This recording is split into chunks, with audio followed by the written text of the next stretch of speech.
aminoácidos, né? Vocês podem encontrar também como metabolismo do nitrogênio, é a mesma coisa. Então, quando eu falo metabolismo dos aminoácidos, metabolismo do nitrogênio é o mesmo, tá, pessoal? Antes de iniciar a nossa aula em si, em relação ao processo metabólico, como nós sempre fazemos, isso, deixa eu colocar, fixar a minha agora. Como fazemos, né, a gente vai rever um pouquinho do que vocês já viram em relação a aminoácidos, né, eu quero a participação de vocês sabem que eu gosto que vocês participem, né. Quando nós falamos de aminoácidos, né, se eu fosse pedir para vocês o conceito de aminoácidos, né, o que é um aminoácido para vocês? O que vocês lembram? O que é esse um aminoácido? A ver. O que vai ser um aminoácido? Quem que lembra? Vamos ver. Isso, né? Um conjunto de proteínas, moléculas menores que formam as proteínas, é a última fração das proteínas, grupo amino, a Adriene lembra. Então, é isso aí, pessoal. Então, lembrem-se que os aminoácidos, eles são os monômeros. Isso, Éder, é isso mesmo. São as unidades monoméricas, são os monômeros que constituem unidades maiores, que nós chamamos de polímeros, que nesse caso vão ser as proteínas, né? Mas, claro que esse é um conceito de aminoácidos, podemos dizer que é uma função dos aminoácidos também, que é formar proteínas, mas não é a única função de aminoácidos, né? Vocês sabem que nós temos vários tipos de aminoácidos, não é? Tanto é que eles são classificados em aminoácidos essenciais e aminoácidos não essenciais. Agora eu pergunto para vocês, qual é a diferença de um aminoácido essencial e não essencial? Vamos ver o que vocês lembram. A ver.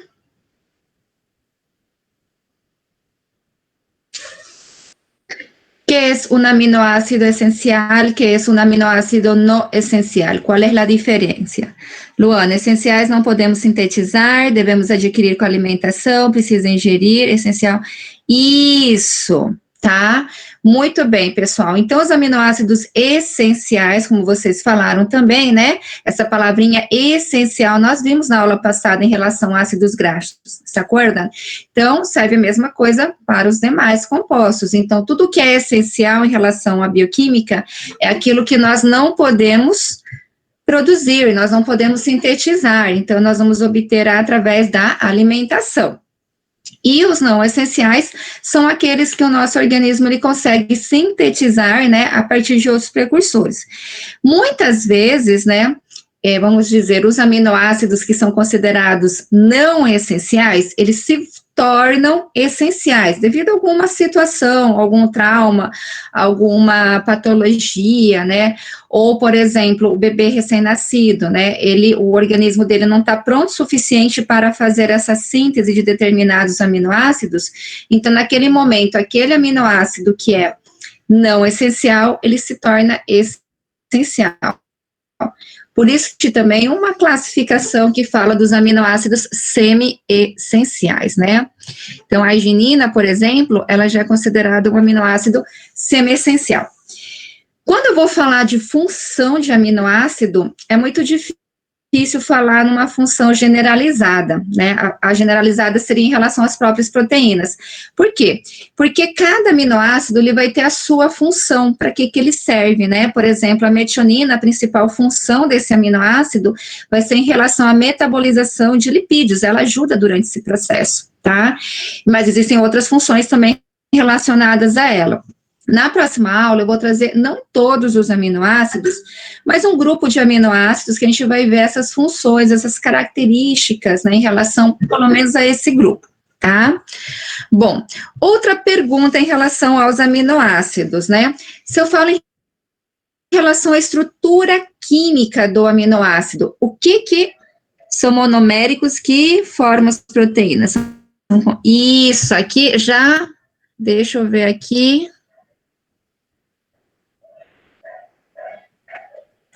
Eu não tô. Você não está compartilhando a sua tela? Tô sim, não tô? Não está aparecendo para vocês, eu? Não, professora, ele está perguntando se você estava compartilhando alguma tela de apresentação. Ah, tá. Não estou por enquanto. Por enquanto estou falando com vocês, só, tá bom? Certo? Bom, ok, calma, Ederson. Gente, então, quando eu falo em relação à estrutura química de aminoácidos, né? Aqui, deixa eu ver quem já falou, o Hassan falou, né? Eles são compostos por grupo amino e grupo carboxilo, por isso o nome dele é aminoácido. Muito bem, existe uma outra característica que é comum a todos os aminoácidos, à exceção de um, tá? Que não tem essa característica em relação à estrutura química também. Vocês lembram? Nós sabemos que ele está composto, sim, de um grupo amino, um grupo carboxilo. Que mais? Que mais que tem em um aminoácido? Vamos ver aqui. Deixa eu vou usar o quadro já. Opa. Hidrogênio. Ele tem hidrogênio, mas não é ele. Fósforo. E o éter. Éter chegou ali. O carbono alfa, o carbono quiral. Todo aminoácido, pessoal, tem carbono alfa ou carbono quiral, à exceção de um, que é a glicina. A glicina, ela não tem, mas todos os demais aminoácidos têm. E vocês poderiam dizer para mim o que é um carbono alfa, um carbono quiral? Deixa eu afastar um pouquinho, então. O que é um carbono alfa, um carbono quiral? Deixa eu escrever aqui. Enquanto eu vou escrevendo a estrutura.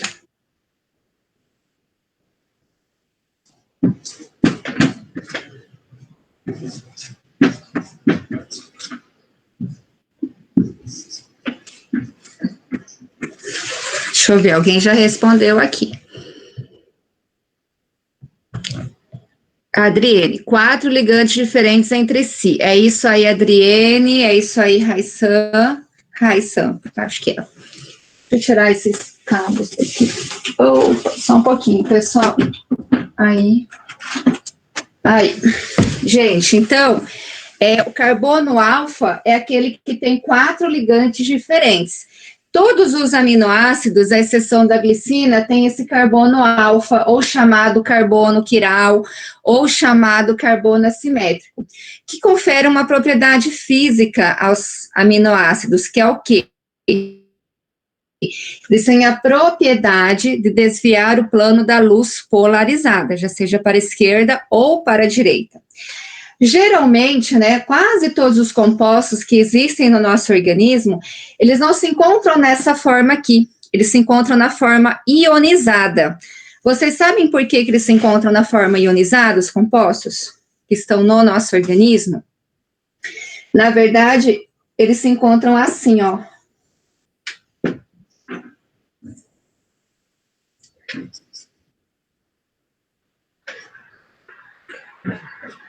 Aí.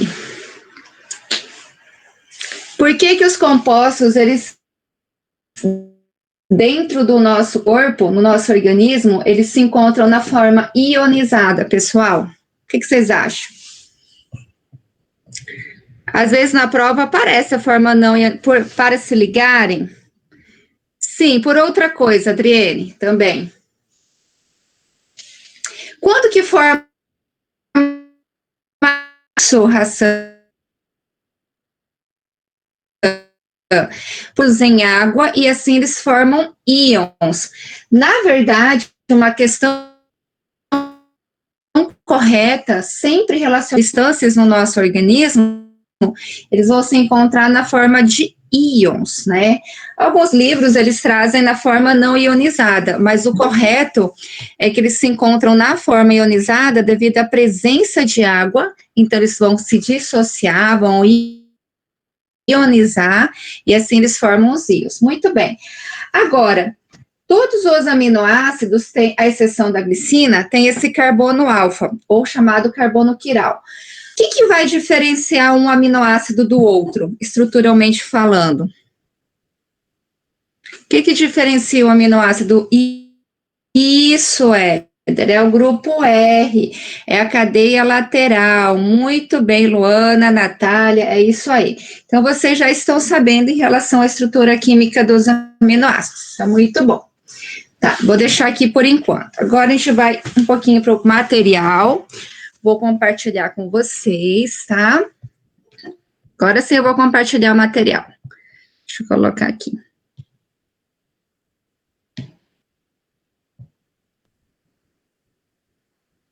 Aí.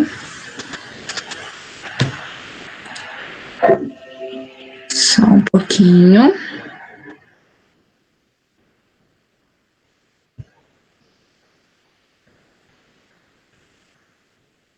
Aí. Tá. Então, pessoal, mais uma aula de bioquímica, sejam bem-vindos, né? Então, esse nosso conteúdo de hoje, o metabolismo dos aminoácidos. Gente, quando nós falamos em aminoácidos, né, como que nós adquirimos os aminoácidos? Nós vamos adquirir através da nossa alimentação, né? Em relação aos hidratos de carbono, os carboidratos e os lipídios que nós já estudamos, os nossos aminoácidos, eles não conseguem ser armazenados no nosso organismo, tá? O local onde ocorre o metabolismo dos aminoácidos vai ser o fígado, tá? Mas onde ocorre o metabolismo, não que eles sejam estocados lá no fígado, certo? Então, o nosso organismo, ele não consegue armazenar compostos que tenham nitrogênio, compostos nitrogenados. Então, quer dizer o quê? Que o nosso organismo vai sintetizar, vai utilizar e vai reciclar posteriormente, se for necessário, mas eles não armazenam. Isso é uma diferença em relação aos carboidratos e aos lipídios, tá, pessoal? Então, carboidrato nós podemos armazenar, né? Armazenamos na forma de glicogênio, não na forma de glicose, mas armazenamos na forma de glicogênio. Lipídios, nós conseguimos armazenar, armazenamos triglicéridos, isso nós já estudamos. Então, uma diferença desses compostos orgânicos, os aminoácidos, tá? Lembrem que eles não conseguem ser armazenados no nosso organismo. Uma outra característica que diferencia também os compostos nitrogenados, no caso os aminoácidos, e podemos falar das proteínas também, porque são os constituintes, né? E vai ser em relação ao átomo, ao bioelemento nitrogênio, que é o que caracteriza, que é que nós vamos encontrar numa proporção, uma concentração maior em relação, né, aos hidratos de carbono, em relação aos lipídios, né, fazendo essa comparação. É isso que está dizendo aqui nesse primeiro parágrafo. Então, em contraste com os hidratos de carbono e lipídios, né, que servem como fontes de carbono e energia, e podem armazenar nas células, os compostos nitrogenados atuam principalmente como constituintes de sistemas dinâmicos que se reciclam e não se armazenam. Então, eles não se armazenam no nosso organismo, essa é uma característica importante. Então, lembrem que o nosso corpo, ele não consegue armazenar aminoácido. Ele pode sintetizar determinados aminoácidos, ou ele vai obter por via exógena também, né? Ele pode degradar aminoácidos, mas armazenar, ele não consegue armazenar esses compostos nitrogenados, ok? Então, de onde vêm os nossos aminoácidos, né? Então, os nossos aminoácidos, eles vêm praticamente, né, através de duas fontes, exógenas e endógenas. Exógena, através da alimentação, de alimentos que sejam ricos em proteínas. Por que proteínas? Porque são macromoléculas que são formadas por conjunto de aminoácidos, né? Só relembrando um pouquinho, se eu fosse definir proteínas, o que é uma proteína? A proteína, ela é formada por meio de reações de condensação entre um aminoácido e outro, né? Através da união de um grupo amino com o grupo carboxilo entre um aminoácido e outro, perdendo moléculas de água através de ligações peptídicas, né? Então, seria esse o conjunto de proteínas. Então, nós podemos obter os aminoácidos tanto da alimentação e através dos nossos músculos também, tá? Muito bem. Agora que vem. Os aminoácidos, eles são utilizados para produzir o quê? tá? Isso eu quero que vocês lembrem, né? Qual é a função desses aminoácidos, né? Então, eles podem fazer outros aminoácidos, por exemplo, a fenilalanina, que é um aminoácido essencial, que nós vamos obter através da alimentação, ela é precursora da tirosina, que é um outro aminoácido. Tá? Então, quer dizer que uma deficiência de fenilalanina poderia comprometer a síntese da tirosina no nosso organismo. Tá? E a tirosina está ligada a várias funções, a gente vai estudar um pouquinho mais dela, tá? Por exemplo, ela está ligada à síntese das catecolaminas, então, de uma certa maneira, ela influencia na neurotransmissão, na formação de adrenalina, noradrenalina. Então, para vocês verem a importância desses aminoácidos, né? Então, os aminoácidos, eles são utilizados para produzir outros aminoácidos, e o conjunto desses aminoácidos poderá elaborar, né, poderá sintetizar proteínas.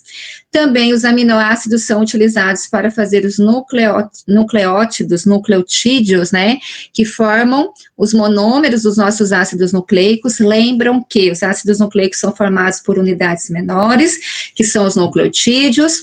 Os nucleotídeos são formados por um grupo fosfato, a pentosa, que nós já sabemos de onde se obtém, né, através da via das pentosas, né, na fase não oxidativa, através da ribosa 5-fosfato, lembre-se disso, né, e as bases nitrogenadas. Então, essas bases nitrogenadas, né, nós podemos obter a partir dos aminoácidos. Só que aqui, quando nós vamos obter outros aminoácidos, ou proteínas, ou nucleotídeos, na hora que eles são utilizados, esses aminoácidos, eles continuam com esse grupamento, com o grupo amino, eles não perdem o grupo amino. Isso é uma característica, tá? Ele continua com esse grupo, NH2, certo? Mas também os aminoácidos, eles podem ser utilizados para gerar quem? Para gerar glicose, tá, no processo de neoglucogênese. Ele também pode ser utilizado para gerar ácidos graxos, olhem só, e também eles podem ser utilizados para formar compostos oxidados e assim formar ATP. Só que, para formar glicose, ácido graxo e esses compostos oxidados, né, que vão formar ATP, precisa perder o grupo amino, tá? Então, lembrem que essa característica, quando os aminoácidos são utilizados para produzir outros aminoácidos nucleotídeos, então eles continuam com o grupo amino. Quando eles são utilizados na produção de glicose, ácido graxo e compostos oxidados que servem para a produção de ATP, eles precisam perder esse grupamento amino, tá? Ele precisa perder esse NH2. Então, vejam só aqui. Pode falar. Desculpa interromper, é que tem gente solicitando para entrar ainda. Então, mas aí tem um pessoal que diz que me apoia para entrar, mas deixa que eu coloco aqui. Por isso que eu tô de boa aqui, sem aceitar. O pessoal já faz uns 20 minutos que estão querendo entrar. Então, mas a gente tem o apoio da equipe do marketing, aí eles mandam uma mensagem pra gente assim, que quando a gente está dando a aula, eles auxiliam, né, nesse controle. Mas, pronto, será? Qualquer coisa eu verifico de novo. Gente, vamos lá, então. Então, eu estava explicando para vocês que os compostos, né, os aminoácidos, quando eles são utilizados para produzir glicose, ácido graxo, compostos oxidados, o que tem que acontecer? Ele tem que perder esse grupamento amino, certo? Ele tem que perder isso aqui, tem que cair fora. Ao perder o grupamento amino, ele forma isso aqui, ó, gente. O que é o NH4? É amônio. Só que o amônio tem um detalhezinho, quando ele perde esse grupo amino, ele forma amônio, só que o amônio é tóxico para o nosso organismo, não é? Então, o nosso organismo tem que dar um jeito de eliminar ou de transformar esse amônio, né? Como que ele vai fazer? Ele vai fazer através de um ciclo, uma síntese chamado ciclo da ureia. Ciclo de la urea. E aí, esse amônio vai ser transformado em ureia, ok? Então, tem que tomar o cuidado, por quê? Porque o aminoácido, então, quando ele vai ser utilizado para formar glicose, mais uma vez, tá? Glicose, ácido graxo e compostos oxidados, ele precisa perder o grupo amino, senão ele não faz isso. Só que quando perde o grupo amino, nós formamos amônio. O amônio é tóxico. O amônio, através do ciclo da ureia, ele vai ser transformado em ureia e precisa ser eliminado do nosso organismo, certo? Então, nós vamos estudar também o ciclo da ureia, se não der hoje, na próxima semana, tá? Então, lembre-se disso, desse detalhe também. Agora, deixa eu apagar o quadro, que eu vou usar ele agora bastante. E eu quero que vocês me acompanhem, como sempre, né? Então, primeiro passo, lembrem-se que ele precisa perder o grupo amino. Como que ele vai perder o grupo amino, pessoal? Através de um processo e formar amônio. Então, o primeiro passo é perder o amino e vai formar um amônio. Como que ele vai formar esse amônio? Se eu perguntasse para vocês numa prova, como que o nosso corpo ele forma?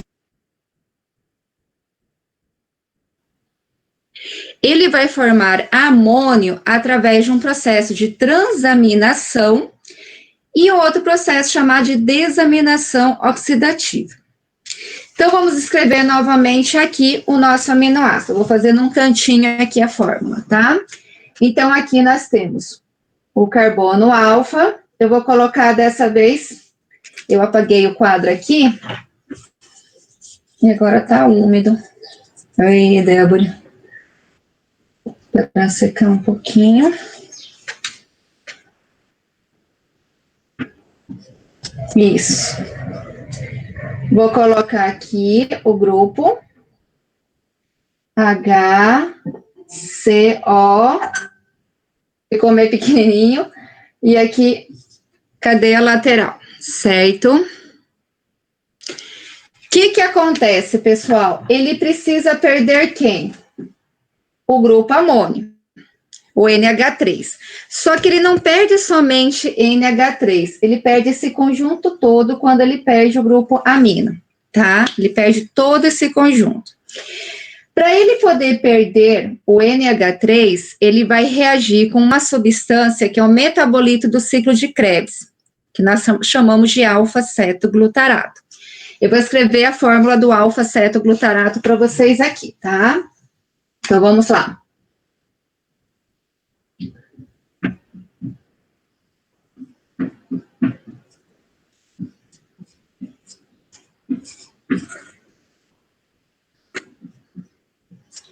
Tá? Esse é o alfa-cetoglutarato, que é o metabolito do ciclo de Krebs. Ó, ele vai fazer interação com alfa-cetoglutarato. O que vai acontecer nesse processo de transaminação? Deixa eu ver aqui.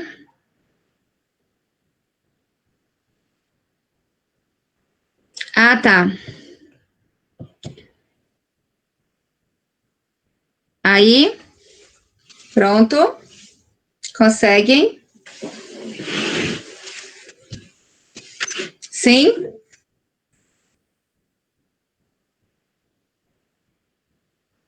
Tem que fixar na minha tela. Conseguiram? Sim ou não? Não? Tem duas telas? Como tem duas telas? Aqui sim, Iranei, Guilherme sim. Gente, tem que fixar no meu, tá? Isso. No alfinetezinho. Tá? Tentem fazer. É bom vocês acompanharem agora aqui, tem no material de vocês, mas é bom vocês acompanharem para ver de onde sai. Deixa eu tirar do meu, então. Conseguiu, Arlen? Tá. Sempre que ela for escrever no quadro, tem que fazer a fixação. É isso mesmo. Tá? Estão me ouvindo? É isso aí, Gabriel. Então, vamos lá. Gente, então, ó, vai perder o grupo amino. Ou seja, vai perder o NH3. Só que ele não perde somente o NH3. Ele perde o hidrogênio junto. Ele leva junto também. Na hora de fazer essa transaminação para obter o amônio, porque é o amônio que nós queremos obter e depois que ele vai ser transformado na síntese e o ciclo da ureia, certo? Ele reage com o metabolito do ciclo de Krebs, que é o alfa-cetoglutarato, que tem toda essa fórmula aqui, tá? Aqui. Então, aqui eu vou fazer uma transaminação. Transaminação. Ok? Então, o que vai fazer aqui? Eu vou tirar esse oxigênio.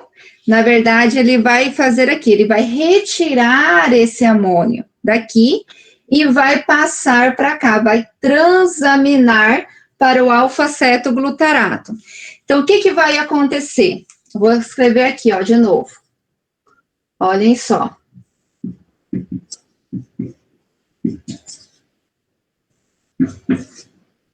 O que vai acontecer? Isso aqui vai vir para cá, para esse aminoácido, e o NH3 e o hidrogênio vai vir para cá, ele vai fazer esse processo, essa troca do grupamento amino.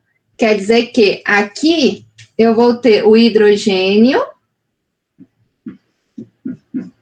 e o NH3, ok?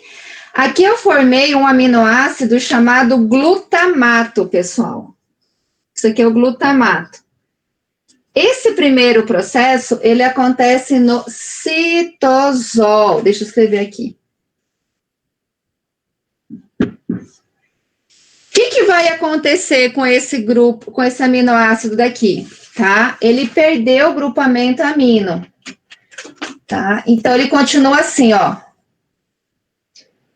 Aqui eu tenho hidrogênio, aqui eu tenho COH, e aqui eu tenho o R, quer dizer que ele perdeu, quer dizer, hidrogênio ele também perdeu, tá? Saiu fora. Quer dizer que ele ficou só assim. Quem que vem para cá? Esse O. Só que ele vem com a dupla ligação, porque o carbono ele tem que ter 4 ligantes. Aqui, quando ele faz essa transferência, porque transaminação vem de transferência, pessoal. Transferência do grupo amino, ele vai fazer essa transferência com alfa-cetoglutarato. Então, quando ele faz essa transferência com esse hexaminoácido, ele passa a ser chamado de cetoácido. Isso aqui vira um cetoácido. E é esse cetoácido que vai ser o precursor para formar, já seja ácido graxo, glicose ou compostos oxidados para formar ATP. Então, lembrem que para formar glicose, ácido graxo, compostos oxidados, precisa perder o grupamento amino, tá? Como que ele vai perder? Vai perder através de um processo de transferência desse grupo amino. Transferência com quem? Com alfa-cetoglutarato. De onde que vem esse alfa-cetoglutarato? Vem do nosso ciclo de Krebs. Olha que importante que é o ciclo de Krebs. A gente pergunta ainda, por que eu tenho que estudar o ciclo de Krebs? Porque vários metabolitos que nós utilizamos em processos metabólicos, nós utilizamos do ciclo de Krebs, tá? Um deles é esse alfa-cetoglutarato. Então, veja que ele faz essa transferência e forma o glutamato. Ok, pena que meu quadro é muito pequeno. Esse é o primeiro passo, acontece no citosol. Agora, o que vai acontecer com esse glutamato? Ele vai para as mitocôndrias. E agora eu vou ter que apagar o quadro, porque o meu espaço é pequeno aqui, tá? Deixa eu apagar aqui. Não se preocupem que vocês têm no material. Eu só quero que vocês entendam de onde que sai cada um deles, tá? Deixa eu secar aqui um pouquinho. Então, quer dizer que esse glutamato que se encontra no citosol, ele vai para onde? Vai para as mitocôndrias. E o glutamato, lá nas mitocôndrias, ele vai reagir com uma substância que vem também do ciclo de Krebs, que vai ser quem? O oxalacetato, tá? Que ele vai fazer parte da primeira reação do ciclo de Krebs. Nós já estudamos oxalacetato, lembram? Então, quer dizer que aqui, deixa eu escrever aqui de novo. Escrever aqui no cantinho. Minha caneta já está falhando.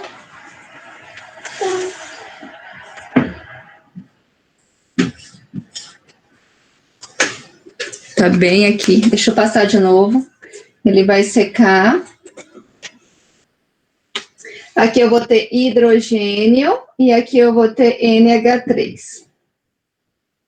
Deixa eu passar aqui de novo.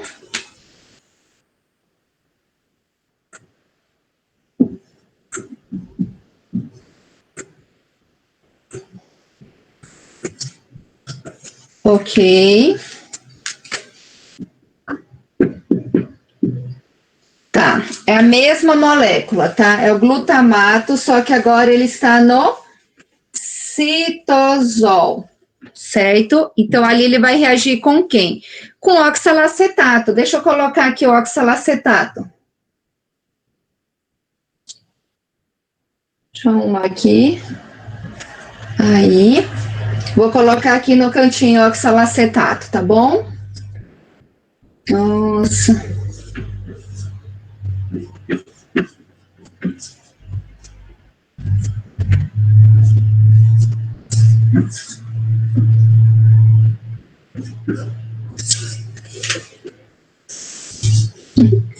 Aqui tem que ser um O.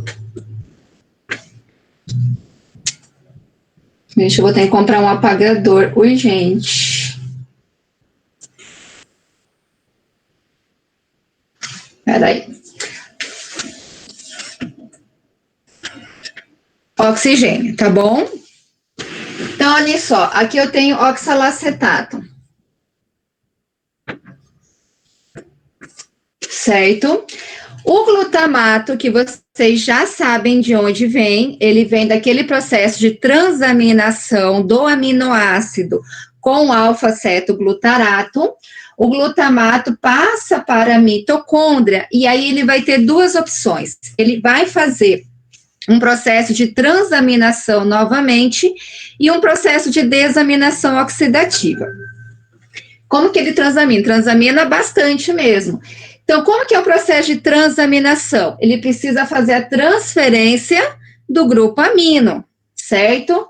Então, aqui ele vai fazer a transferência do grupo amino, do glutamato, para quem que ele vai transferir? Para o oxalacetato, eles vão trocar novamente. Na hora que ele faz essa transferência, o que acontece? Vou colocar aqui, ó. Vou colocar o mesmo, tá? Olhem só. Tô repetindo.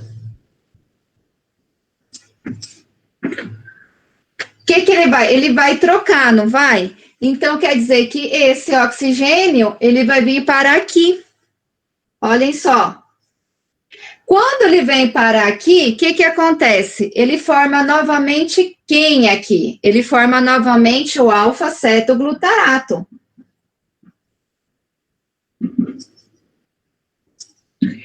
E aí, esse grupamento amino, junto com o hidrogênio, vem para o oxalacetato, que eu vou colocar aqui embaixo. Olhem só. Olha só que legal. Vou copiar aqui, ó. E aqui, esse O, oxigênio, ele vai trocar com hidrogênio e com NH3. Então, aqui eu tenho um outro aminoácido. Quem é esse outro aminoácido que é formado aqui? É o aspartato. Nossa, que legal. E esse aspartato, pessoal, ele vai ser utilizado para quê? Ele vai ser utilizado no ciclo da ureia. Ele vai ser utilizado para fazer transferência, olha só, transporte, transferência do nitrogênio. Tá? Eu vou mostrar para vocês novamente lá na síntese da ureia, no ciclo da ureia, o aspartato. Mas vocês já sabem de onde que vem o aspartato, que vai ser utilizado lá no meu ciclo da ureia. Ele vem desse processo de transaminação dos aminoácidos, formando o alfa-cetoglutarato, formando o glutamato e, finalmente, esse aspartato. Bom, isso aqui é transaminação, é transferência de grupo amino, ok? Por outro lado, esse mesmo glutamato, aqui é tudo processo de transaminação, tá? Por outro lado, ele pode fazer o que nós chamamos de desaminação oxidativa. Quando ele faz a desaminação oxidativa, também nas mitocôndrias, esse glutamato, ele vai reagir com quem? Vai reagir com NAD ou NADP e com moléculas de água, num processo de desaminação oxidativa. Então, aqui eu vou escrever a desaminação oxidativa, tá? Então, desaminação.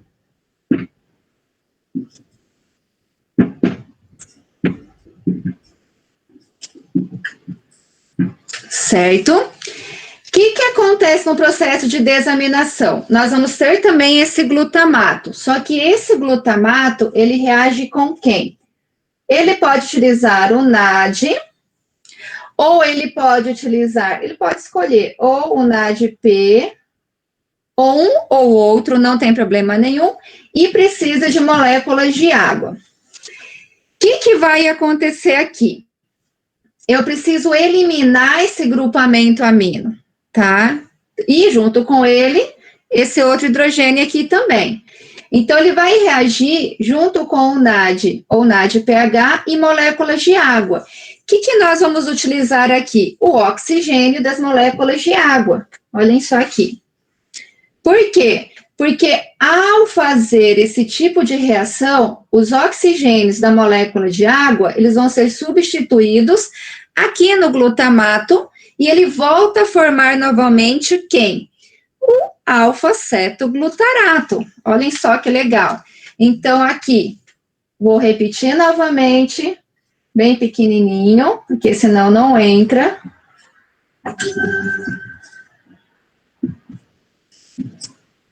O que eu vou substituir?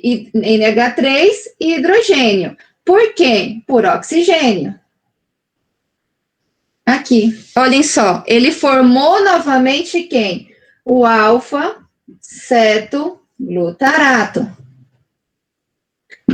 Só que o que acontece aqui na desaminação oxidativa? Vai cair fora o NH3 e o hidrogênio. E não tem outro para fazer a transferência aqui. Então, aqui eu vou obter diretamente o quê? O alfa-cetoglutarato, juntando os dois, ó, eu tenho mais hidrogênio aqui. O que forma? Amônio, NH4.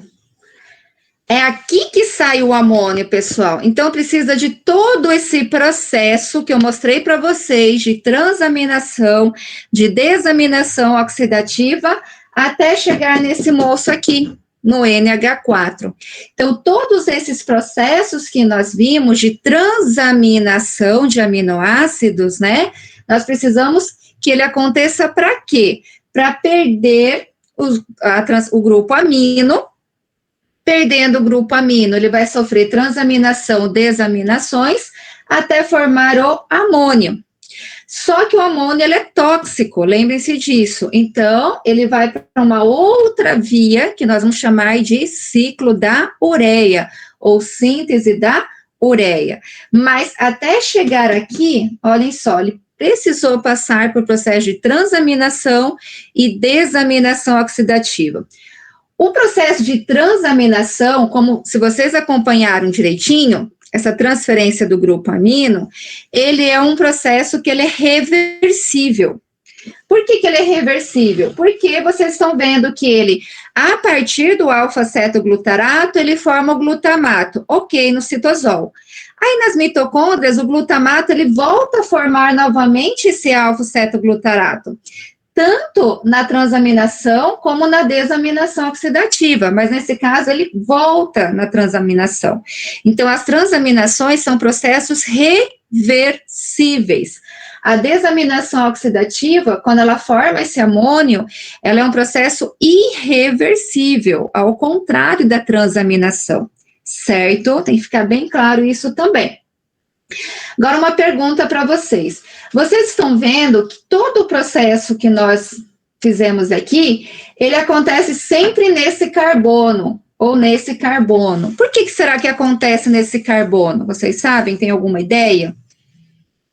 Por que será que acontece ali? Hein, pessoal? Por que acontece? Ó, sempre no mesmo carbono, é sempre aqui, professora. Por que não troca os outros hidrogênios? Por que acontece ali? Isso, Vitória, porque ele é o carbono alfa, isso, Anderson, tá?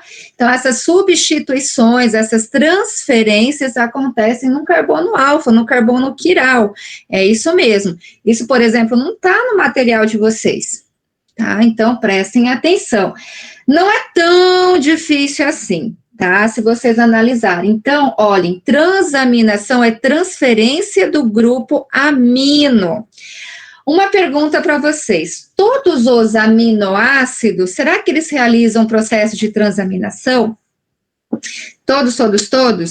Gente, quase todos eles fazem esse processo de transaminação, quase todos.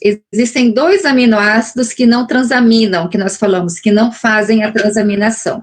Esses 2 aminoácidos são a lisina e a treonina. Tá? Então, à exceção da lisina e da treonina, todos os demais aminoácidos, eles fazem a transaminação, certo? Qual o objetivo disso tudo? O objetivo disso tudo é formar o quê? O amônio, para que depois ele possa ser transformado, né, em ureia e ser eliminado do nosso organismo, certo? Então, olhem só que legal. Não vou apagar por enquanto aqui não, tá? Não vou bater a foto do quadro para vocês, porque vocês têm todo esse processo aqui no material de vocês, está mais bonitinho. Eu só queria que vocês acompanhassem para saber de onde vem, para onde vai, né, onde que é feita essa transferência, tá? Então, lembrem que nós utilizamos um metabolito do ciclo de Krebs para fazer o início da transaminação. Quem é esse metabolito? É o alfa-cetoglutarato. Tá, lembrando que ele forma o glutamato, e o glutamato já na matriz mitocondrial, nas mitocôndrias, ele novamente ele se une com oxalacetato, que é um composto também do ciclo de Krebs, para formar aspartato e alfa-cetoglutarato, tá, que vai ser reaproveitado novamente, tá, ele vai ser reciclado. Bom, deixa eu mostrar aqui para vocês.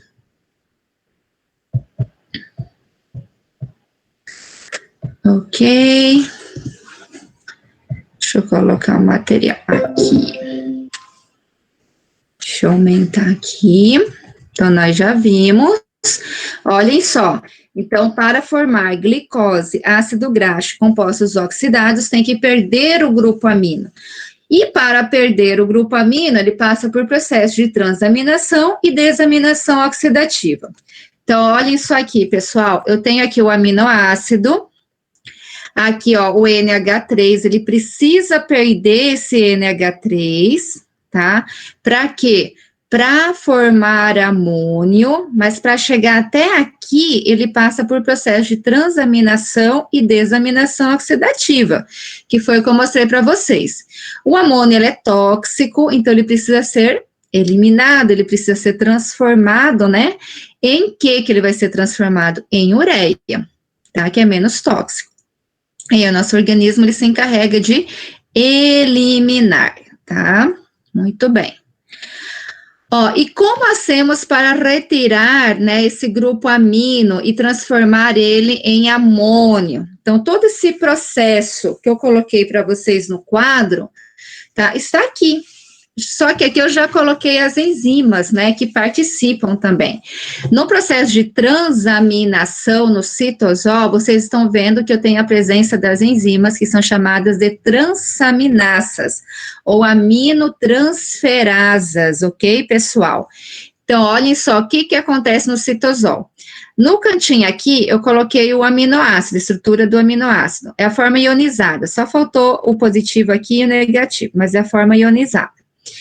Ele se une com quem que ele vai reagir? Com o alfa-cetoglutarato, que é um metabolito que vem de onde? Do ciclo de Krebs. Então, o que que ele vai fazer? Ele vai fazer a transferência desses dois grupos, o NH3 ele não vai sozinho, ele leva o hidrogênio, para quem que ele vai transferir? Para o alfa-cetoglutarato. E o alfa-cetoglutarato vai transferir esse oxigênio para quem? Para esse aminoácido aqui e formar um cetoácido, certo? Nessa transferência, nesse processo de transaminação, né, ao fazer a transferência do grupo amino, nós formamos o glutamato, que está aqui, ó, olhem só. Ele fez essa transferência. Quem ajuda são as transaminasas. As transaminasas, elas são enzimas, tá? Elas são consideradas enzimas alostéricas, porque elas podem mudar a conformação, tá? Da sua estrutura. Isso são enzimas alostéricas, ok? E essas enzimas alostéricas, ela tem uma parte não proteica, que nós chamamos de grupo prostético, pessoal. O grupo prostético dessas transaminasas é o PLP, que é o quem? É a nossa piridoxina, tá? E piridoxina é vitamina B6. Então, olhem só, então a nossa vitamina B6, ela é transformada em piridoxal fosfato, piridoxina fosfato.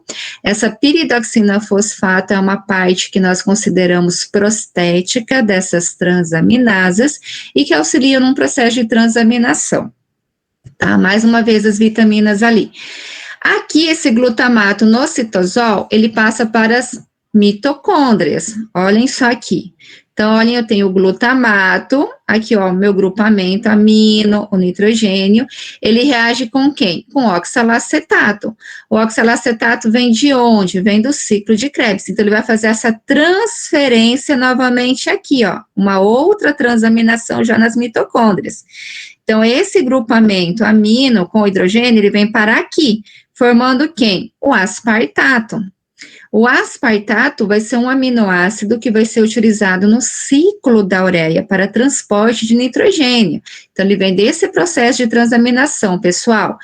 E aí, olhem só o que acontece. Esse oxigênio aqui do oxalacetato vai novamente ao glutamato e ele volta a formar alfa-cetoglutarato, que vai ser reaproveitado pelo nosso organismo. Aqui, esse processo de transaminação, já nas mitocôndrias, né, ele vai ter ajuda dessas enzimas, que são as aspartato aminotransferasa. Justamente por quê? Porque ela forma aspartato, né? Ainda nas mitocôndrias, nós sabemos que esse glutamato, ele pode fazer o quê? Descarboxilação oxidativa, que eu não coloquei aqui para vocês. Então, eu vou mandar foto do quadro. Na descarboxilação oxidativa, o que vai acontecer? Esse glutamato, ele vai reagir com NAD ou NADPH, formando amônio e voltando a formar o alfa-cetoglutarato, tá? Ou eu vou arrumar aqui e mando para vocês depois o material, tá bom? Colocando a desaminação oxidativa. Na desaminação oxidativa, pessoal, nós temos a ação de outro grupo de enzimas, que são as glutamato desidrogenasas, tá? Então, olhem só, transaminação citosol são as transaminasas alostéricas. Transaminação mitocôndrias, aspartato aminotransferasas. Desaminação oxidativa, mitocôndrias também, vai ser a glutamato desidrogenasa, tá? Muito bem, como eu tinha falado para vocês, nem todos os aminoácidos, eles fazem a transaminação, tá? Quase todos. A exceção de quem? Quem não faz a transaminação é a lisina, que é esse aminoácido, e a treonina, tá? Então, esses dois aminoácidos não realizam processo de transaminação, tá? Eles fazem diretamente descarboxilação oxidativa, eles não fazem a transaminação, tá? Então, são a exceção. Ah, tá aqui, ó, eu coloquei aqui para vocês, certo? Então, olhem só, pensei que não tinha colocado. Nas mitocôndrias, o glutamato, olhem só, que vem lá da transaminação no citosol, ele reage ou com NAD+, ou com NADP+, também, ou com um ou com outro, tá? Não tem problema aqui. Mas sim, tem que ter moléculas de água, H2O. Por quê? Porque esse oxigênio das moléculas de água vai parar lá no glutamato. Olha só, e esse grupamento amino com hidrogênio, ele cai fora, formando quem? O amônio aqui no final, que é o que nós precisamos para fazer o ciclo da ureia, certo? Esse processo é chamado de desaminação oxidativa. No final, nós vamos ter o alfa-cetoglutarato novamente, que vai ser reciclado, vamos ter moléculas de NADH, esse H sai das moléculas de água, o hidrogênio, que sai da molécula de água e aqui do glutamato, e o NH4, que vai ser o nosso amônio, mas ele é o nosso personagem principal. Qual é a enzima que participa, pessoal, aqui na desaminação oxidativa? É o glutamato desidrogenase, certo? Então, não esqueçam esses passinhos, todos estão aqui, tá bom? Muito bem. E onde que acontece mesmo o metabolismo dos aminoácidos? Já tinha comentado com vocês, acontece no fígado, né, pessoal? Lembrem que o nosso organismo, ele não estoca, ele não armazena compostos nitrogenados, não armazena aminoácidos, mas o processo todo metabólico, ele acontece no fígado, certo? Todos esses processos de transaminação, desaminação oxidativa, né? O ciclo da ureia, ele acontece no fígado. Agora, quando nós falamos de transaminação, pessoal, existem algumas características desse processo de transaminação. Então, nós já sabemos que ela é a transferência do grupo amino. Ok, é uma transferência do grupo amino para obter lá no final, né, amônio. Muito bem, lembrem que ele é um processo reversível, certo? Porque ele volta a formar novamente o alfa-cetoglutarato, esse alfa-cetoglutarato forma outros aminoácidos e eles são reciclados. Muito bem, utilizados em outros processos metabólicos. Outra característica, todo processo metabólico, ele vem acompanhado as enzimas vêm acompanhadas de cofatores ou coenzimas. No caso da transaminação, ele tem preferência por um cofator, que é o piridoxal-fosfato, tá? Tá aqui também para vocês, tá?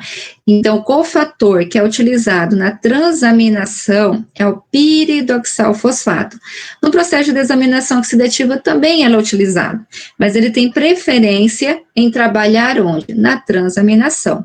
E de onde que vem o piridoxal-fosfato, pessoal? Ele vem da nossa vitamina B6. Olhem só, piridoxina, o PLP, tá? Então, a nossa alimentação, ela é muito importante, mais uma vez falando, tá? Olha só, mais uma vez as vitaminas participando indiretamente das nossas vias metabólicas, tá? Para que vocês liguem esses processos. E quais são os aminoácidos que participam de processo de transaminação? Todos os aminoácidos, à exceção da lisina e da treonina. Quais são as enzimas que participam do processo de transaminação? São as transaminases, em português, transaminasas. Onde nós encontramos essas transaminasas? Olhem só, coloquei as imagens para vocês, né? Nós encontramos principalmente no hígado, também no coração, nos músculos, no cérebro e nos riñones, tá? Onde nós encontramos. Mas onde elas têm maior expressão vai ser aqui nesse órgão, vai ser no nosso fígado.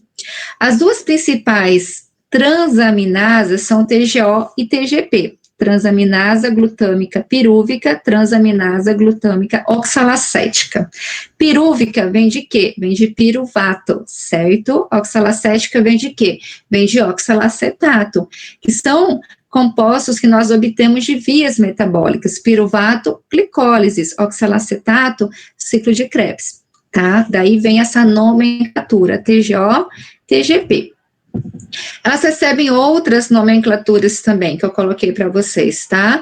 Em espanhol, eu coloquei aqui a ordem da sigla em português, mas em espanhol é TOG, e TPG, tá bom? É o contrário, mas eu deixei aqui em português mesmo. Então, onde nós encontramos essa enzima, essa transaminasa TGO, transaminasa glutâmica oxalacética? Ela é encontrada nos tecidos, do fígado, coração, músculo, rim e cérebro. Quando que o nosso organismo ele vai liberar essas enzimas, né? Quando alguns desses tecidos estejam danificados, estejam com algum problema, né? Por exemplo, os níveis eles podem aumentar em ataques do coração, né, no infarto no miocárdio, por exemplo, né, podem aumentar o TGO, ou alguma desordem em relação aos músculos, um trauma muscular, também nós podemos ter o TGO, nesse caso, aumentados, né? Não exatamente, porque ele se encontra no fígado, ele vai ser somente um indicador de algum dano no fígado, mas comumente é do fígado, mas não somente dele, tá? O TGP, ele já ao contrário do TGO, ele é encontrado basicamente, grande parte dele, no fígado, tá? E quando que o TGP ele vai ser liberado? Quando ele vai se encontrar mais concentrado, como diz aqui, né, na nossa circulação sanguínea? Quando tem algum dano hepático a nível de fígado. Então, de uma certa maneira, o TGP ele serve como um indicador que alguma coisa está errada no nosso fígado, tá? São as principais transaminasas, tá? TGO e TGP. São indicadores metabólicos. Trouxe para vocês algumas situações também, tá? Então, aqui, TGO é o mesmo que ASH, que quer dizer aspartato aminotransferasa, tá? Lembra do aspartato? Então, tá aqui, aspartato aminotransferasa, que nós encontramos que participa no processo de transaminação já na mitocôndria. O TGP, ele também é chamado de ALT, que quer dizer alanina aminotransferasa. Por que tem a ver a alanina, professora, se você não falou? Você falou só do aspartato e falou do glutamato.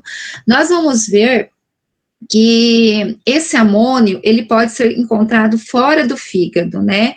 E aí, nós vamos ter um mecanismo também de transporte desse amônio fora do fígado, e vamos ver também um ciclo que acontece entre o músculo e o fígado também, onde nós temos a presença da alanina, daí que vem a alanina aminotransferasa. Coloquei aqui LOS, tá? Em vez de LIS, é LOS. Os valores de referência, tanto do TGO e TGP, eles variam de acordo com o laboratório, mas geralmente eles estão dentro desses daqui, né? O TGO de 5 a 40 unidades por litro e o TGP de 7 a 56 unidades por litro. Lembre que o TGP, né, a transaminasa glutâmica pirúvica, ela se encontra em maior concentração no fígado. Já o TGO é no fígado, no coração, rins, músculo, né? Em outros órgãos, mas o TGP em maior expressão sempre no fígado. Então, aqui eu trouxe para vocês as diferenças entre essas duas enziminhas também. Então, olhem só, o TGO é exclusivamente, TGP, aliás, é exclusivamente citoplasmático. Já o TGO, ele é encontrado tanto no citoplasma como nas mitocôndrias, é uma diferença. Tanto uma como a outra, vocês já sabem, elas vão ser encontradas em processos de transaminação, tá? O TGP, a transaminasa glutâmica pirúvica, vai ajudar na conversão do aminoácido, que eu não expliquei ainda para vocês, alanina em piruvato. Então, aí nós vamos ter uma relação entre o músculo e o fígado, tá? Que eu já vou mostrar para vocês. E o TGO, ele vai catalisar com a versão do aminoácido aspartato, isso sim, em oxalacetato, certo?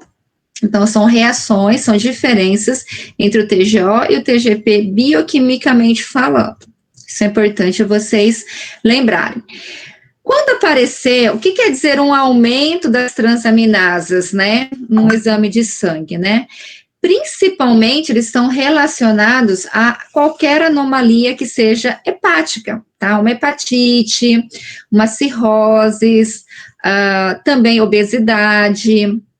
Que mais? Pode indicar o infarto do miocárdio, miopatias, porque elas se encontram no músculo, né? Principalmente TGO, tá? Então, o que pode indicar, né? Elas são indicadores de várias coisas erradas, né? Então, quer dizer alguma lesão, principalmente a nível hepático. hepático. Né? Em caso de parasitoses, pessoal, também podemos encontrar níveis elevados dessas transaminasas, ok? Então, o TGP, ó, são observados TGP sérico acima de 500 unidades por litro em pacientes que têm hepatite viral, tá? E aí são os tipos de hepatites.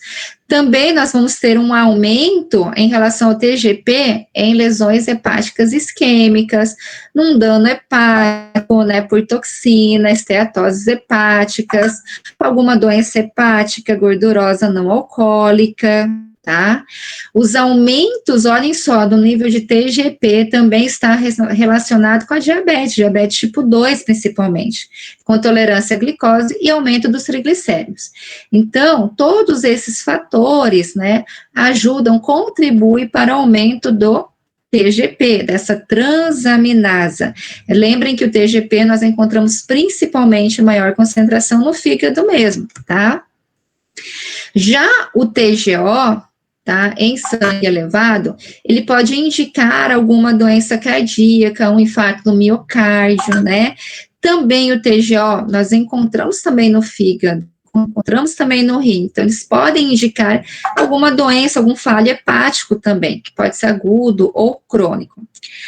Gente, mas olhem só, existem alguns casos em que o nível de TGP em sangue, tá, esteja normal, ou seja, dentro daqueles valores de referência, e em associação os níveis de TGO em sangue estejam elevados, tá, o TGP está normal e o TGO está elevado.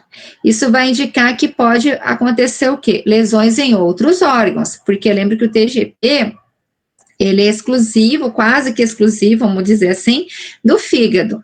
Mas se eu tenho ele normal e meu TGO alto, quer dizer que eu posso ter alguma lesão no coração, no rim, no pâncreas, no músculo. Então, não é necessariamente somente hepático, tá? E o que significa quando essas transaminasas, elas se encontram baixos, nos níveis baixos, né, no nosso organismo? Então, também indicador que alguma coisa não está funcionando bem. Quando o nosso TGO, principalmente, se encontra baixo, ele está associado a uma patologia chamada azotemia. Não sei se vocês ouviram falar o que é a azotemia, né? Que a azotemia quer dizer que ela provoca pouca urina, né? Mesmo que os rins estejam funcionando bem, legal, não existe essa produção de urina suficiente. Então, o que acontece ali no caso da azotemia? Existe um acúmulo de compostos nitrogenados, como a própria ureia, como a creatina, por exemplo. Então, níveis baixos de TGO, eles estão associados a essa patologia. E níveis reduzidos de TGP em sangue também pode estar relacionado a alguma infecção urinária também, tá? Porque o organismo ele não consegue, de uma certa forma, eliminar adequadamente essa urina. Agora, em que situações nós podemos concluir, então, que as transaminases se encontram aumentadas, pessoal? Em praticamente todas as anomalias hepáticas, tá? De uma forma geral. Então, lembrem, hepatites, cirroses, obesidade, diabetes, né? Outras patologias, infarto no miocárdio, miopatia, parasitoses. Também é comum o aumento de transaminases em algum trauma muscular, tá? Lembrem que elas se encontram no músculo, principalmente TGO. E com o passar do tempo, existe uma tendência natural do aumento das transaminases. Quando elas se encontram diminuídas, as transaminases, vocês viram que no caso do TGO, em caso de patologia como azotemia, como caso de diálise, que eu esqueci, não falei, né? E o TGP, em caso de infecção urinária. Também, em que casos essas transaminasas podem estar diminuídas no sangue? Elas também podem ser verificadas uma diminuição durante a gravidez, tá? Isso pode ser observado também uma diminuição das transaminasas e também pode ter uma diminuição das transaminasas no caso de uma deficiência da vitamina B6, da nossa piridoxina. Porque uma deficiência da vitamina B6, o que acontece? Isso vai interferir no processo de transaminação, já que nós sabemos que a vitamina B6, a piridoxina, ele é um cofator que é utilizado junto com as transaminadas, certo? Ela faz parte daquele cofator piridoxal fosfato. Não se esqueçam dessas situações, certo? Professor, pode falar. No caso de gordura no fígado ou cirrose também pode, né? Também pode, bem lembrado, tá? Mas assim, lembrando que elas são indicadores, não são o único método, são indicadores que alguma coisa não tá legal, né? Existe alguma lesão nesses órgãos onde nós encontramos essas enzimas, tá? Deixa eu ver, voltar aqui. Logicamente, eu creio que vocês vão ver com maior detalhe, porque a minha parte, o que é? Eu quero que vocês entendam, que vocês façam a associação da bioquímica, né, em relação a todos esses processos que envolvam alguma patologia, né, a importância dela em relação à medicina mesmo, tá? Que vocês façam essa relação, é isso que é importante para mim, tá? Gente, então vamos voltar lá ao nosso amônio, ou amônia, né? Então, nós sabemos que ele é formado lá no nosso fígado, que o metabolismo, né, dos aminoácidos é realizado no fígado, certo? Lembra que ele não é acumulado, o metabolismo ele é realizado ali. E ele é feito ali também, através do processo de transaminação e desaminação oxidativa. Mas nós podemos encontrar esse amônio fora do fígado. E aí, como que nós vamos fazer porque ele é tóxico, como que o nosso organismo ele vai fazer nesse tipo de situação? Né? Ele não pode ser transportado pelo sangue assim, até chegar lá no fígado, por exemplo, se ele se encontra fora, porque ele é tóxico, vai fazer mal para a gente. Então, como o nosso corpo pensa em tudo, e Deus é maravilhoso também, nós vamos fazer através de um mecanismo de transporte, né, desse amônio que se encontra fora do nosso organismo. Olhem só que legal. Então, como que acontece, então, quando o amônio ele se encontra fora do nosso corpo? Ele vai se unir àquele nosso aminoácido, que nós já sabemos, que é o glutamato. Nesse caso, o amônio mais o glutamato, ele forma um outro aminoácido, que é a glutamina. E a glutamina, ela não é tóxica. Então, através da glutamina, pode ser feito o transporte desse amônio até o fígado, certo? Aí, através do ciclo da ureia, ele vai ser transformado em ureia, simplesinho assim, tá? Então, fora do nosso fígado, por aí, se nós temos amônio, ele vai se unir ao glutamato, formando glutamina, e a glutamina vai fazer esse transporte, né? Ela não é tóxica, ela chega até o fígado, e aí nós podemos fazer o ciclo da ureia ou a síntese da ureia. Não se esqueçam disso também, outro detalhe importante. Lembra que nós falamos da alanina? Né? Qual a relação da alanina, né, em relação aos compostos nitrogenados, né? Então, nós temos um ciclo. Olhem só, nós já estamos estudando 2 ciclos relacionando músculo e fígado. Lembra que nós estudamos o ciclo de Cori e agora nós vamos estudar o ciclo da glucose alanina. O que eu quero que vocês observem nessa imagem aqui? Olhem só com cuidado aqui. Então, aqui, ó, o nosso músculo, nós já sabemos que temos a glicose, ela chega até aqui, ela vai formar glicólises, né, através do processo de glicólises, ela forma o piruvato, até aí nós já sabemos. No ciclo da glicose alanina, esse piruvato, ele se une, olha só, com o nosso amiguinho glutamato. E nós sabemos que no glutamato tem amônio, não tem? NH4, porque ele faz a transferência do grupo amino. Ok. Então, aqui, através dessa união, ele forma um outro aminoácido chamado alanina. Tá? Então, e de quebra também o alfa-cetoglutarato, que sempre está presente aqui. Vocês sabem, no processo de transaminação tem que ter alfa-cetoglutarato, que vem lá do nosso ciclo de Krebs. A alanina, no processo do ciclo da glicose, ela passa pela corrente sanguínea até chegar ao fígado.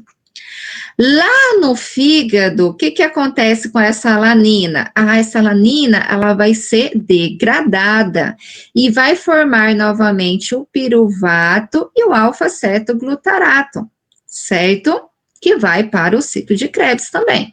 Agora, esse piruvato vai fazer o caminho inverso, ó, alanina, piruvato, glicose, porque no fígado nós fazemos glicose, nós produzimos glicose.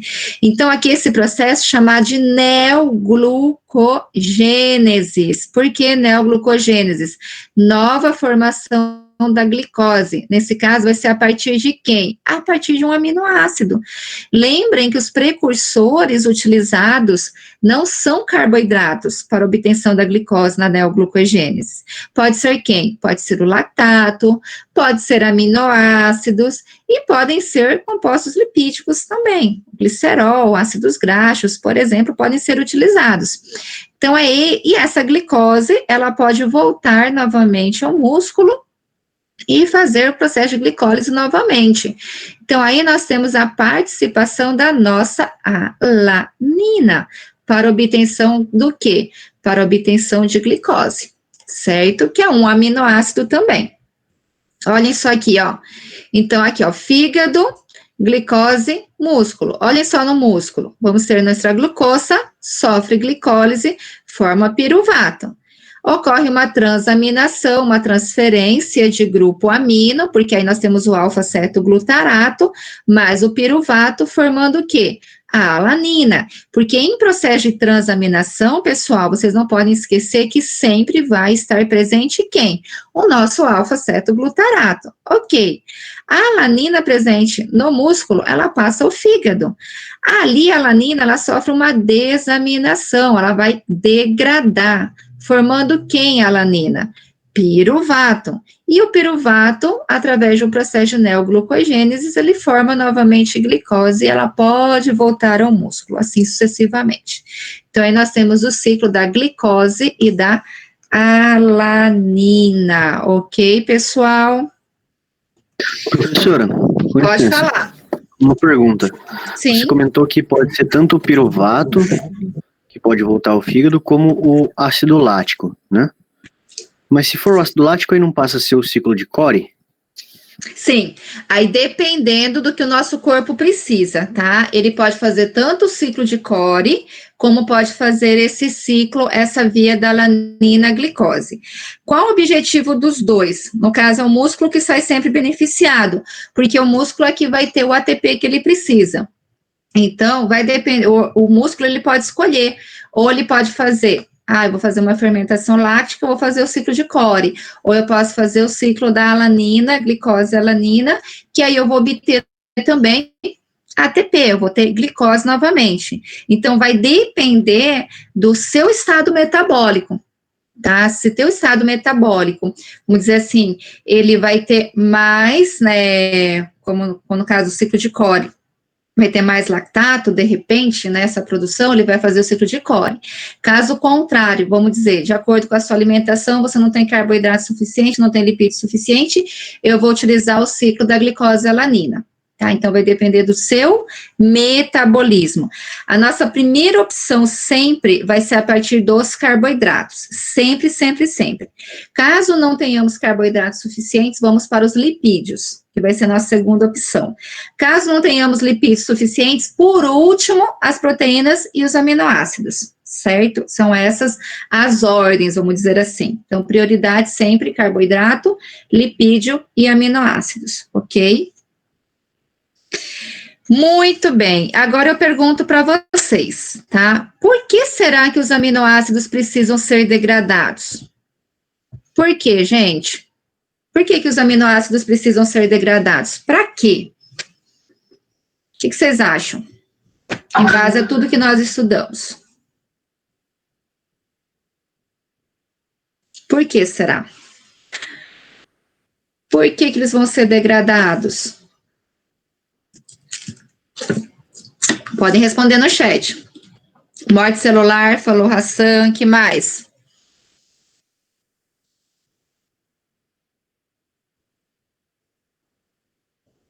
Que mais? Hassan já deu a opinião dele.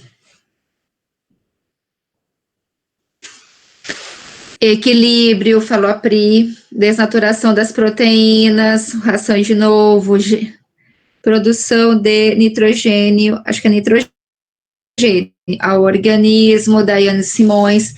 Gente, os nossos aminoácidos, eles precisam ser degradados por 3 motivos básicos. Anotem aí. Isso, formar outras moléculas essenciais, Ricardo. Primeiro, eles são degradados quando o meu organismo, para fornecer intermediários, é isso aí, Anderson, mas tem 3 objetivos principais.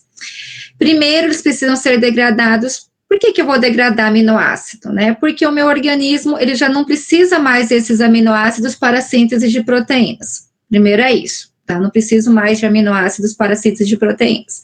Segundo, porque a quantidade que eu estou ingerindo de aminoácidos através das proteínas é maior do que o meu corpo precisa. Então, eu preciso degradar esses aminoácidos. Terceiro, por que esses aminoácidos são degradados? Porque, de repente, o meu organismo esteja precisando de energia, então ele vai ser utilizado como combustível energético. E ainda nós podemos colocar um quarto. Por que eles vão ser degradados, como nós vimos? Para formar compostos intermediários, para formar matéria-prima para outras vias metabólicas. Então, nós podemos dizer que são 4 os motivos principais. Quando eles não são mais necessários para o nosso organismo, para a síntese de proteínas. Segundo, quando a ingesta é maior do que o meu corpo precisa. Terceiro, quando eles são utilizados, quando eles precisam ser utilizados como combustíveis. E quarto, quando eles são utilizados como matéria-prima, eles vão produzir matéria-prima para outras vias metabólicas, tá? Eu tô vendo que tem gente que já tá colocando o nome, lembrando vocês que eu pego no final da aula esses nomes, tá bom? Bom, vamos lá então, continuando aqui. Tá, então vocês já sabem por que os aminoácidos são degradados, ok? Vamos lá, então. Bom, nós falamos agora, né, da transaminação, da desaminação, falamos um pouquinho da via da glicosalanina, das transaminasas, né?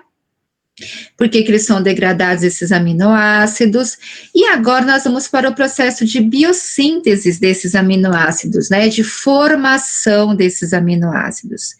Então, todos os aminoácidos, eles provêm de intermediários, olhem só de quem que nós precisamos? Da glicólise, ou eles vêm de intermediários do ciclo do ácido cítrico, ou eles podem vir do intermediário da via das pentosas fosfatos. Isso quer dizer, são os aminoácidos que o nosso organismo produz, tá? Então, eles vêm de 3 vias, não se esqueçam disso. Glicólises, ácido cítrico e a nossa via das pentosas. É muito complicado falar da biossíntese dos aminoácidos, porque nós teríamos que falar um por um. Então, qual é o objetivo aqui? Eu trouxe para vocês um esqueminha para que vocês visualizem de onde que vem esses principais aminoácidos, tá? Mas o fato é que vocês vão ter que saber que eles são sintetizados a partir dessas 3 vias, tá? Não esqueçam disso, glicólise, o ciclo de Krebs e a nossa via das pentosas. Olhem só como tudo está interligado em processo metabólico. Então, olhem só esse esqueminha aqui. Então, nós falamos que ele vem da glicólise, só que nossa glicose, da via das pentosas, que está aqui do meu ladinho, ó, formando a ribose 5-fosfato na fase não oxidativa, e através do ciclo de Krebs, que está aqui embaixo. Então, gente, olhem só, considerando a via das pentosas, que está aqui do lado, à minha direita, olha aqui o aminoácido formado, histidina. Considerando a via da glicólise, que segue esse caminho até chegar ao piruvato, quais são os aminoácidos formados? Aqui eu tenho serina, glicina, cisteína, certo? Desse lado eu tenho quem? Olhem só, triptofano, a fenilalanina, embora a fenilalanina, tá? E o triptofano são aminoácidos essenciais, nós podemos obter através da alimentação, e a tirosina. Certo? Considerando o ciclo de Krebs, aqui o ciclo do ácido cítrico, considerando o nosso oxalacetato, nós temos o aspartato, e o aspartato, por sua vez, olhem só, a asparagina, metionina, treonina, lisina e isoleucina, certo? Considerando o alfa-cetoglutarato, que é o intermediário, né, é um dos intermediários do ciclo de Krebs, nós vamos ter o nosso glutamato, lógico, alfa-cetoglutarato, glutamato. E aí nós vamos ter quem? Glutamina, prolina e arginina, tá, pessoal? Então, aqui, o que é importante lembrar? De onde que vem, onde são sintetizados, a partir de quais vias nós vamos ter a síntese dos nossos aminoácidos? A partir, então, da via glucolítica, via das pentosas e o ciclo de Krebs, tá? Então, não esqueçam isso. Os que estão aqui em asterístico, tá? O asterisco, nunca sei como fala. Então, são aqueles aminoácidos essenciais. A histidina é um aminoácido essencial, a valina, a leucina, a isoleucina, que são os aminoácidos de cadeia ramificada, são essenciais, tá? A lisina, a metionina, o triptofano e a fenilalanina. Tá? Que também podem ser sintetizados, mas em pouca quantidade. Nós vamos obter mais bem pela alimentação. Os demais são aminoácidos não essenciais, certo? Então, o que eu preciso que vocês lembrem aqui vai ser somente em relação de onde nós vamos obter os aminoácidos, tá? A partir de quais vias, tá? Isso que interessa, porque vocês não vão decorar um por um, tá? Muito bem. Agora, só algumas características em relação aos aminoácidos que eu quero lembrar com vocês. Então, os mamíferos, no caso nós, né, nós podemos sintetizar os aminoácidos. Quando nós sintetizamos, nós já sabemos que eles são chamados de aminoácidos não essencial, que ele chama de ANI, aminoácidos não essenciais. Nós vamos obter a partir de vias simples, né, sencillas, como diz ali. Fenilalanina, então nós vamos ter, a partir dela, nós vamos ter a tirosina. Lembrando que cada uma dessas vias, ela vai ter ação de alguma enzima. No caso da fenilalanina e tirosina, nós temos a ação da fenilalanina hidroxilasa, por exemplo. Então, sempre ela vai vir acompanhada de alguma enzima. Todo o processo metabólico, ok? Vamos lá, novamente aqui. Já os aminoácidos que são não essenciais, são aqueles que nós vamos obter, os aminoácidos essenciais são aqueles que nós vamos obter através da alimentação, né? Aqui. Tá, então, devem ser obtidas através do alimento, já que o organismo, ele não tem via metabólica para poder elaborar esses aminoácidos. Então, nós temos os aminoácidos não essenciais e aminoácidos essenciais. Coloquei algumas funções em relação aos aminoácidos, só para a gente lembrar, tá? Vocês já sabem disso. Então, a função mais importante dos aminoácidos realmente vai ser nessa síntese proteica, porque eles são os monômeros das proteínas, já sabemos disso.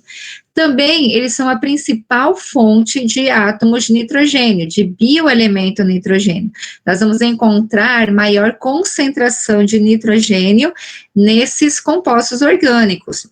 As partes não nitrogenadas dos aminoácidos, que não têm nitrogênio, que nós chamamos de esqueleto carbonados. Então, o que são os esqueletos carbonados? São as partes que não têm nitrogênio nos aminoácidos. Essas partes que não têm, elas são utilizadas como fonte de energia, como precursores de outras vias metabólicas, mas eles fazem parte também dos nitrogênios, tá?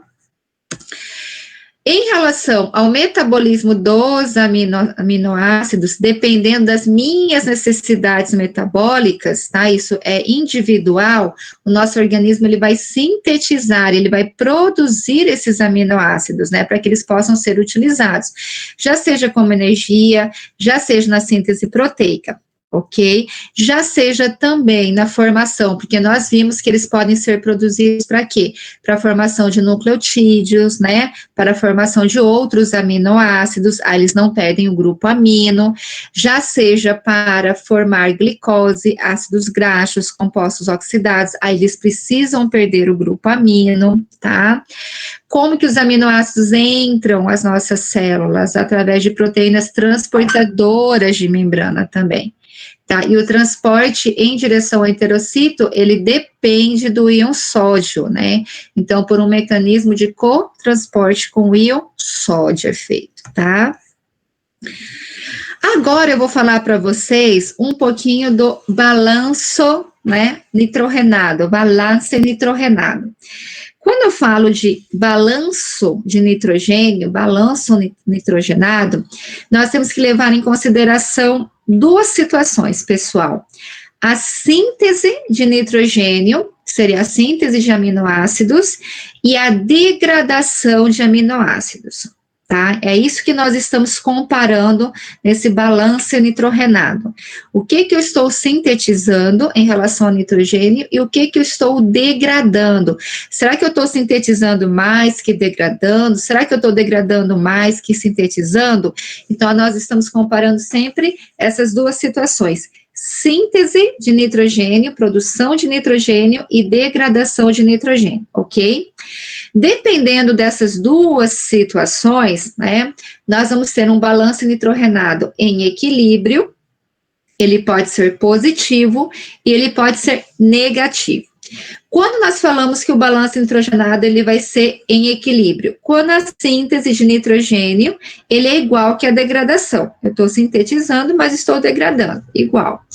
Quando que ele vai ser positivo, esse balanço nitrogenado? Eu estou produzindo mais que degradando, estou sintetizando mais nitrogênio que degradando nitrogênio. E quando que ele vai ser negativo? Quando eu estou degradando mais que sintetizando, tá? Em que situações acontece o balanço positivo, tá? Então, ele fala ingesta e excreção, é a mesma coisa. A ingesta vai ser a síntese, a produção, e a excreção vai ser a degradação, a eliminação, tá? Em algumas literaturas, eles colocam degradação e síntese, em outros eles colocam ingesta e excreção, mas é a mesma coisa, tá? Então, é a relação entre a síntese e a degradação, ou ingesta e excreção. Quando ele vai estar em equilíbrio? Quando essa ingesta for igual que a excreção. Estou sintetizando, estou degradando. Quando que ele vai ser positivo? Olha aqui o sinal maior que, maior do lado da ingesta, né? A boquinha aberta para ingesta. Então, quer dizer que eu estou sintetizando mais que degradando.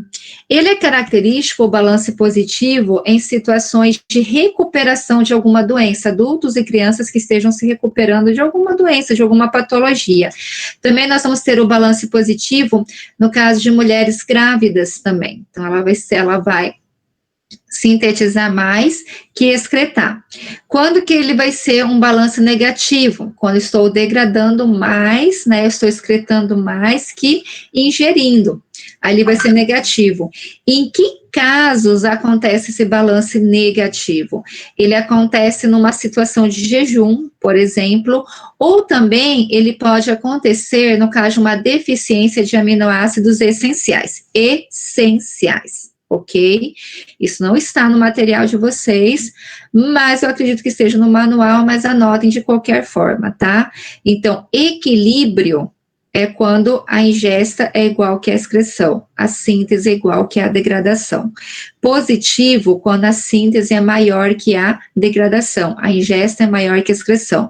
Em que casos acontece o balanço positivo? Quando a gente está se recuperando de alguma patologia, de alguma doença, né, nessa fase de recuperação. E também podemos encontrar um balanço positivo durante a gravidez, certo? Quando que ela vai ser negativa, pessoal? Ela vai ser negativa quando estou degradando mais, tá, compostos nitrogenados que ingerindo. Em que situações? É isso que eu quero que vocês anotem, as situações. Negativo vai ser quando tem uma deficiência de aminoácidos essenciais e durante o jejum. Ok? Não esqueçam disso, por favor. As situações onde ela se encontra positiva e negativa.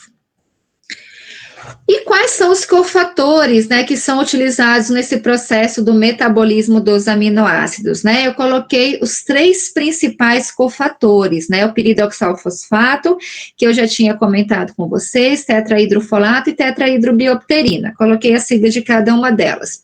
Gente, o piridoxalfosfato, ele vai ser utilizado em quais processos? É isso que precisa anotar.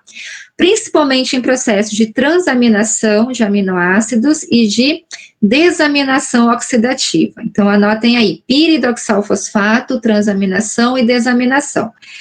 Mas, relacionado ainda a esses dois, ele tem preferência pela transaminação, tá? Já que ele faz parte dos grupos prostéticos das transaminasas, tá? Posso perguntar para vocês ainda, de onde que vem, qual a origem do piridoxalfosfato? Né? Vocês já sabem que a origem do piridoxalfosfato, do nosso PLP, é da nossa vitamina B6, tá? Da nossa piridoxina, ok? Não esqueçam disso. Níveis baixos de PLP, níveis baixos de piridoxalfosfato, isso pode comprometer o processo de transaminação do nosso organismo. Níveis baixos de PLPP, só por curiosidade, eles estão associados a certas patologias, pessoal, como a encefalopatia epiléptica, por exemplo. Olhem só a importância da nossa vitamina B6. Tá? A tetrahidrobiopterina e o tetrahidrofolato, tanto uma como a outra, eles são cofatores que são, qual a origem de cada um deles? Vai ser da nossa vitamina B9. Olha só, o folato tá na cara, ácido fólico, tá? Então, uma deficiência de folato, de ácido fólico, né? Também poderia comprometer, né, a produção desses 2 cofatores, tanto da tetrahidrobiopterina como do tetrahidrofolato. Qual é a função do nosso TH4, do nosso tetrahidrofolato? Para que ele serve, né? Ele serve para fazer transferências, né, de unidades monocarbonadas, tá? Então, ele vai para um outro processo. Já a nossa tetrahidrobiopterina, ela serve principalmente essa conversão de aminoácidos que sejam essenciais em aminoácidos não essenciais. Um exemplo da tetrahidrobiopterina que eu posso dar para vocês é na conversão da fenilalanina em tirosina. Então, esse cofator, ele vai ajudar uma enzima chamada fenilhidroxipiruvato, tá? O PHA. Então, quer dizer o quê? Que uma deficiência nesse PHA e nessa tetrahidrobiopterina, isso compromete o quê? A transformação da fenilalanina em tirosina. Tá? Então, cofatores são substâncias, né, que auxiliam as enzimas nos processos metabólicos, tá? Eles podem ser, eles vêm de vitaminas, ele vem também de compostos iônicos, né, compostos inorgânicos. Então, lembrem que os 3 cofatores que são utilizados em processos metabólicos dos aminoácidos são esses 3. PLP, TH4 e BH4, piridoxalfosfato, tetrahidrofolato e tetrahidrobiopterina, certo? E em relação à transaminação, não esqueçam do piridoxalfosfato, ele é o principal. Inclusive, uma deficiência do piridoxalfosfato, ele faz com que os níveis dessas transaminasas diminuam. Tá? Então, uma deficiência da vitamina B6, isso vai influenciar nos níveis das nossas transaminases, vão diminuir, tá? Não se esqueçam disso. E aqui eu trouxe para vocês, né, um listado para que vocês vejam dos aminoácidos, né, os essenciais e não essenciais. Então, dentro dos essenciais, nós vamos ter a histidina, leucina, isoleucina, a lisina, a metionina, a fenilalanina. A fenilalanina é o aminoácido da felicidade, pessoal. Treonina, triptofano e a valina. Então, são aminoácidos essenciais. Quais são os aminoácidos não essenciais? Logicamente, isso não vou pedir para vocês decorarem, né? Para que vocês só revejam, né? Alanina, arginina, asparagina, o ácido aspartico, a cisteína, a glutamina, o ácido glutâmico ou glutamato, também chamado. Nós já sabemos de onde vem o glutamato, de reações de transaminação, vocês já sabem disso, né? A glicina, a prolina, a serina e a tirosina. Existem outros aminoácidos? Existem outros aminoácidos, né? Nós não falamos, por exemplo, da taurina, da treonina, que também são aminoácidos, mas colocamos os principais aminoácidos ali, tá bom? Entre os aminoácidos essenciais e não essenciais. Certo? Gente, eu vou deixar o ciclo da ureia, né, porque falta pouco, né, o nosso tempinho diminuiu, para explicar direitinho para vocês na próxima aula. Mas já vou mandar o material para vocês, tá, para os delegados, para que vocês já possam ter uma ideia do que seja esse processo metabólico, tá? Então, aí vocês vão ver, tá? Vou falar para vocês, eles são 5 passinhos. Vamos ver a conexão dela com o ciclo de Krebs também. Trouxe o que é a uremia. E aí, no final, eu vou pedir para vocês, pelo menos como tarefa, fazerem esses exercícios, tá? Eu trouxe para vocês aqui. E aí, qualquer dúvida, na próxima aula, né? Eu achei legal, gente, ó. Mas, professor, quando vou usar isso na minha vida? Na hora da prova. A prova faz parte da sua vida também, tá bom? Gente, então vai ser isso por hoje, né? Ainda bem que deu certo, no final nós conseguimos dar a aula, né? Tudo certinho. Não saiam rindo, né? A Marjane tá rindo, né? Porque sempre o pessoal pergunta, principalmente em relação ao ciclo de Krebs, né? Ué, professor, mas quando que eu vou usar isso na vida? Eu falei, poxa, vou colocar isso no meu material, né? Gente, é um prazer sempre estar com vocês. Não saiam, por favor, deixa eu pegar essa frequência. Não é verdade? Graças, Daiane. Gente, hoje eu estava sem energia de manhã cedo aqui em casa, não deu tempo nem de arrumar direito. Professora. Pode falar, estou ouvindo, estou aqui. É porque tinham pessoas que estavam comentando que a internet deles estavam caindo. Pode dá uma olhadinha se não tele... tem pendências para ingressar essas pessoas de novo antes da chamada, né? Eu não sei como verificar essas pendências de ter gente para dar entrada. Para mim já aparece só aqui. Então, eu vou pedir para essas pessoas, né? Ou para os delegados, Adriane e Marden, mandem, tá? Para que essas pessoas mandem no WhatsApp de vocês e vocês mandam para mim e eu coloco, sem nenhum problema, tá? Como eu faço sempre, para não prejudicar ninguém. Tá bom? Quarto semestre A e B, sede 3, Cidade Leste. Hoje é dia 8 já, gente. Pronto, deixa eu guardar aqui. Aí você pode estar mandando para mim, que eu vou mandar só à tarde para o pessoal da faculdade, tá bom?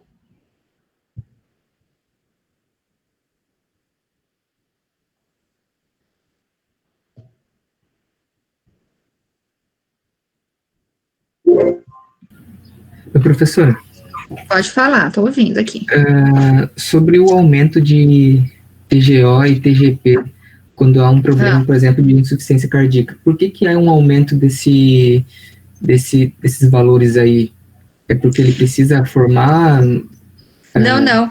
Porque as enzimas, na verdade, elas funcionam, além de elas serem catalisadores do nosso organismo, além de elas terem essa função, elas funcionam como indicadores, tá? Indicadores metabólicos. O que é um indicador? O indicador, ele está apontando que alguma coisa está errada no nosso organismo. Elas não são bem específicas assim, tá? Essas transaminasas. Mas elas servem para, aí, ó, no caso, Tayane, elas servem para indicar aquele profissional médico, opa, tá alguma coisa errada aqui, deixa eu fazer mais exames, né, porque eu tenho um aumento do meu TGO, principalmente do TGO a nível do coração e TGP a nível hepático, tá? Mas, na verdade, elas são indicadores. Pois é. Elas vão aumentar quando alguma coisa está errada ali. Então, nosso organismo ele vai produzir mais esse processo de transaminação e acontece o aumento das transaminases nesse caso, né? Sim, eu queria saber realmente por que somente quando tem alguma desordem no organismo que tem uma baixa e um aumento, né? Não sei se ele precisa aumentar a quantidade de produção de alguma coisa. Então, porque justamente esses processos metabólicos, quando acontece qualquer, assim, desordem, vamos dizer assim, eles também alteram. Né? Qualquer desordem no nosso organismo, seja em qualquer patologia, vocês vão ver que sempre vai ter alguma enzima que participa. Então, ou essas enzimas não vão existir, ou elas vão estar deficientes, ou elas vão aumentar demais, ou elas vão diminuir demais. Por quê? Porque elas funcionam realmente como um indicador, um parâmetro, um termômetro, vamos dizer assim, né? Opa, tá alguma coisa errada aqui, então deixa eu verificar um pouquinho mais, né? Com outros exames, né? Ou às vezes com uma biópsia, dependendo do caso, né? Mas é por isso. Pode ser que atua também para reparação do tecido lesionado, alguma coisa assim? Também, algumas enzimas, ela tem essa função. Por quê? Porque justamente elas fazem síntese de proteínas também, né? Quer dizer, as enzimas, elas são proteínas, na verdade, né? Então, de uma certa maneira, ela tem essa natureza proteica também. Vocês sabem que toda enzima, ela é uma proteína, mas nem toda proteína é uma enzima, né? Também pode ser, tá? Mas aí, quando eu falo em reconstrução, alguma coisa, eu vou falar já não de enzima, posso falar de aminoácidos, mas não de enzimas, tá? E ainda nós temos que levar em consideração que também certos tipos de medicamentos também podem alterar esses níveis de enzimas no nosso organismo. Então, as transaminases, por exemplo, quando a gente faz um uso contínuo de AINE, isso pode provocar um aumento das transaminases também. Tá? Então, certos medicamentos também influenciam nesses processos metabólicos, para aumentar ou para diminuir. Mais bem para aumentar do que para diminuir nesse caso. Certo. E mais uma coisa para confirmar. Então, todo processo, quando a gente ingere um aminoácido, quando ele vai formar um outro aminoácido, ele sempre tem que, quer dizer, quando ele vai formar outro produto, ele vai sempre ter esse processo do amônio, para eliminar amônio. Isso, ele vai fazer a transaminação. Se o nosso organismo, ele quer utilizar esse aminoácido para formar glicose, para formar ácido graxo ou qualquer outro composto oxidado que nós falamos, ele tem que perder o grupo amino. E se ele perde o grupo amino, ele vai formar amônio, tá? Certo. Obrigado, prof. De nada. Muito bem, pessoal. Gente, um prazer estar com vocês, tá? Até a próxima terça-feira, se Deus quiser. Vou mandar esse material para vocês. Um beijo, tá? E fiquem com Deus. Boa aula, boa semana.